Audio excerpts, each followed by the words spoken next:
I would like to go one step further and say that even today, when the Pope goes and gathers in many countries around the world, or gets together for interfaith services, or meets people of different religions, backgrounds, cultures,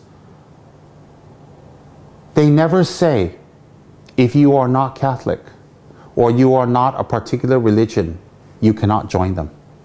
Even today, the popes do not segregate against other religions.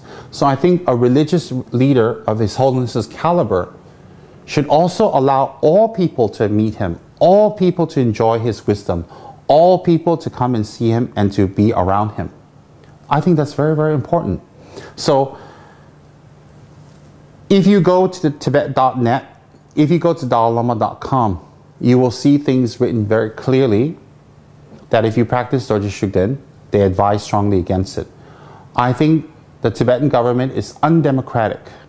And I think the Tibetan government, or Tibetan Central Tibetan Administration, Central Tibetan Administration, CTA, the Tibetan leaders are wrong to place those things in their official websites because it's dated, it is antiquated, it is very, very colonial. On top of that, it's not democratic.